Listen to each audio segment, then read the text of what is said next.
سڵاوتان لەبێت لە شارپرێسەوە ئەم کاتتان باش. من ڕاویارم گرنگترین هەواڵەکانی ئەمڕۆتان پێشکەش دەکەم. سەرەتاش گرنگترین ناونیشانەکان. پارتی ئابڵۆقەی خستۆتە سەر پێشمەرگەی حیزبەکانی ڕۆژهەڵات و لە یەکتری دابڕیون.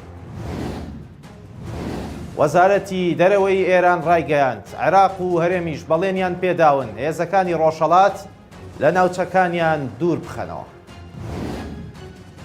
جارێکی تر تەقە لە کامێرەکانی تیژڕەوی کرایەوە و شکێنرا.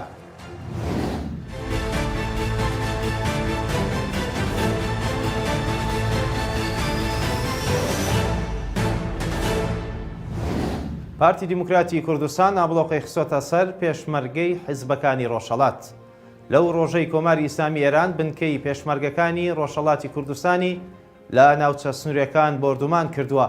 لەلایەن پارتی دیموکراتی کوردستانەوە ئابڵۆقە خراوەتە سەر پێشمەرگەکانی حیزبەکانی ڕۆژهەڵات و ڕێگە نادات هێزی پشتیوانی و خۆراکیان بۆ بڕوات.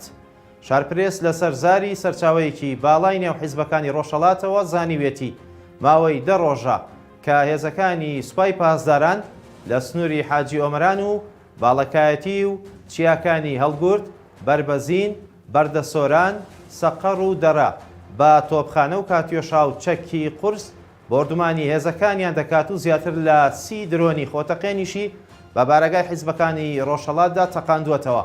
ئەو سەرچاوەیە کە نەیویست ناوی ئاشکرا بکرێت وتی لەو 10 ڕۆژەدا هێزەکانی پارتی ڕێگریان کردووە کە هێزی پشتیوانی بەهانای هێزەکانی ڕۆژهەڵات بە تایبەت حیزبی دیموکرات بڕوات. تەنانەت هێزەکانی پارتی لە ناوچەکە ئیزنیان نەداوە ئەو پێشمەرگانەی کە بریندارن بۆ چارەسەری پزیشکی ببرێنە نەخۆشخانەکان و چارەسەر بکرێن. بۆیە بەناچاری لەلایەن تیمە تەندروستیەکانی خۆیانەوە لە گوند و سەرچیاکان چارەسەر کراون. سەرچاوەکەی شارپرێز ئاماژەی بۆ ئەوەش کرد هێزەکانیان لە چەند بنکە و بارەگا و ناوچەیەکی جیاواز هەن لە دەڤەرەکە و بەهۆی ڕێگریەکانی پارتیەوە ناتوانن بگەن بە یەک و لە ناوچەیەک کۆ ببنەوە. لە هەمان کاتیشدا هێزەکانی پێشمەرگەی دیموکرات کێشەی کەمی خۆراکیان هەیە و پارتی ئیزن نادات کە خۆراکیش بۆ ئەو پێشمەرگانە ڕەوانە بکرێت.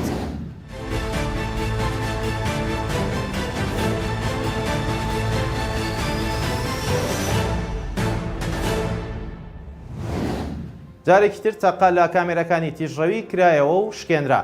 جارێکی تر تەقا لە یەکێک لەو کامێرانەی تیژڕەوی کرا کە لەسەر ڕێگای پیرەمەگرون سلێمانی دانراون. پارێزەری کۆمپانیای جێبەجێکاری سیستمی کامێرای خاڵ بۆ خاڵ ڕایگەیاند.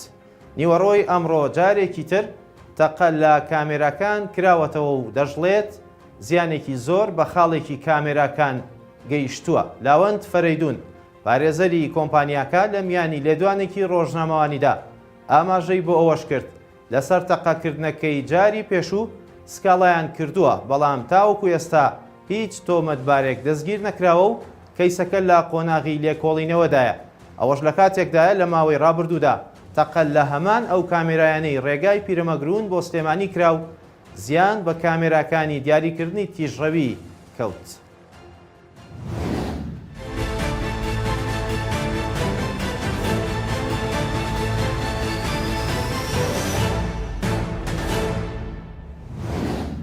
وتەبێژی وەزارەتی دەرەوەی ئێران ڕایگەیاند حکوومەتی عێراق و هەرێمیش بەڵێنیان پێداون ناوچەکانیان لە حیزبەکانی ڕۆژهەڵات پاک بکەنەوە. ناسر کەنعانی وتەبێژی وەزارەتی دەرەوەی ئێران ڕایگەیاند سیاسەتی وڵاتەکەی بۆ مامەڵەکردن لەگەڵ کۆماری عێراق بریتیە لە ڕێزگرتن لە سەروەری و یەکپارچەیی خاکی ئێران و پشتگیریکردنی ئاسایش و سەقامگیری ئەو وڵاتە. بە وتەی ناسر کەنعانی ئێران گفتوگۆی باشی لەگەڵ بەرپرسانی حکوومەتی عێراق و حکوومەتی هەرێمی کوردستان هەبوو و ئەوان چەند بەڵێنێکیان پێداون بۆ دوورخستنەوەی حیزبەکانی ڕۆژهەڵاتی کوردستان لە ناوچەکانیان. هەفتەی ڕابردووش شارپرێس لەبارەی چەککردنی ناچاری هێزەکانی ڕۆژهەڵات و گواستنەوەیان بۆ شوێنێک کە وەک ڕێکخراوێکی سیاسی و مەدەنی کاری خۆیان بکەن زانیاری ئەوەی بڵاو کردەوە حکوومەتی ئێران لەگەڵ هەریەک لە حکوومەتی عێراق و پارتی و یەکێتی ڕێککەوتون و لەو چوارچێوەیەشدا پارتی دیموکراتی کوردستان بە فەرمی داوای لە پێشمەرگەکانی حیزبی دیموکرات و کۆمەڵە لە سنووری هەولێر و چۆمان و برادۆس کردووە کە ناوچەکە بە زوویی جێبهێڵن بە پێچەوانەوە بەهێز پێیان چۆڵ دەکات بەڵام دوای کەمتر لە 24 کاتژمێر سوپای پاسداران بە درۆن و موشکی دوورهاوێش بنکە و بارەگای هێزەکانی ڕۆژهەڵاتی کردە ئامانج.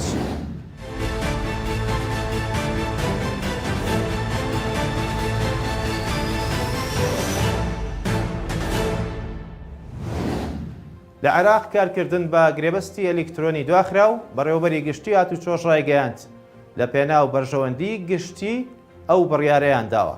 لیوای مافپەروەر تارێق ڕوبەیعی بەڕێوەبەری گشتی هاتوچۆی عێراق ڕایگەیاند دوای کۆبوونەوەیان لەگەڵ خاوەنی نووسینگەکان و داواکردنی دواخستنی کارکردنی نووسینگەکان بە گرێبەستی ئەلکترۆنی بڕیاریان داوە کارکردن بە گرێبەستی ئەلکترۆنی دوا بخەن و وەک داواکاری کوڕ بۆ باوک لە داواکەیان ڕوانیوە. دەژڵێت داوا لە نووسینگەکان کراوە کە پابەندی ڕێوشوێنە یاساییەکان بن لە کاتی ئەنجامدانی گرێبەستەکاندا. ئەوەش لە کاتێکدایە لە هەرێمی کوردستان لە ماوەی ڕابردوودا گرێبەستی ئەلکترۆنی زۆرترین ناڕەزایی لێکەوتەوە و دوجار خرایە کار و ئێستا کاری پێدەکرێت.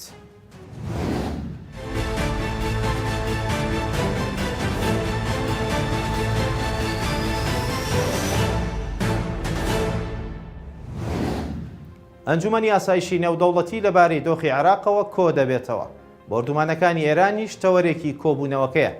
بڕیارە سبەی سێشەممە ئەنجومەنی ئاسایشی نێودەوڵەتی لەبارەی دۆخی عێراقەوە کۆ ببێتەوە. تەوەرێکی کۆبوونەوەکەش تایبەت دەبێت بە بۆردومانەکانی ئێران بۆ سەرهەرێمی کوردستان.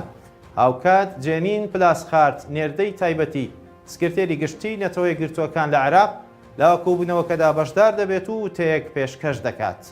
کۆبوونەوەکە لە پاش بۆردومانەکانی هەفتەی ڕابردووی کۆماری ئیسلامی ئێران بۆ سەرخاکی هەرێمی کوردستان دێت کە بەهۆیەوە 17 کەس شەهید بوون و نزیکەی 50 کەسی دیکەش بریندار بوون.